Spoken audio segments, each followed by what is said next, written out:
August மாதம் 14ஆம் தேதிக்கான ஜீவ ஊற்று வேத தியானம். சங்கீதம் 22 வசனம் 6.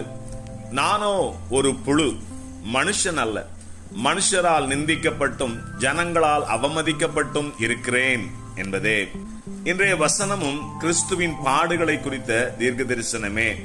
என்றாலும் நாம் இப்போது இதில் மறைந்திருக்கிற சில ஆவிக்குரிய சத்தியங்களை தியானிப்போம். பொதுவாக புழு என்ற ஜீவராசி எவ்வித எதிர்ப்பும் காட்டாததால் எளிதில் நசுக்கப்படக்கூடிய ஜீவனாக இருக்கிறது.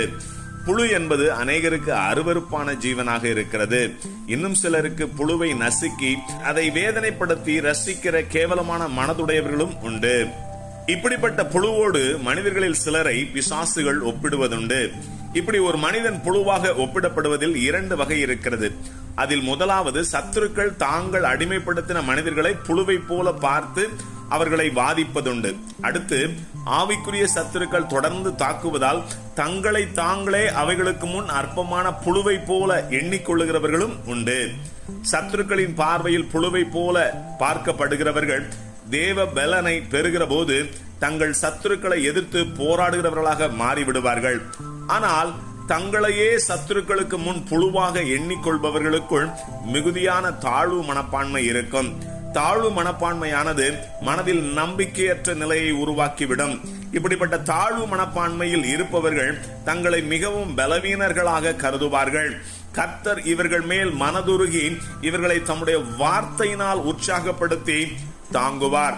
யோவேல் 3:10 உங்கள் மண்வெட்டிகளை பட்டயங்களாகவும் உங்கள் அரிவாள்களை ஈட்டிகளாகவும் அடியுங்கள், பலவீனனும் தன்னை பலவான் என்று சொல்வானாக என்று கர்த்தருடைய வார்த்தை இப்படிப்பட்ட யாவருக்காகவும் பேசப்படுகிறது.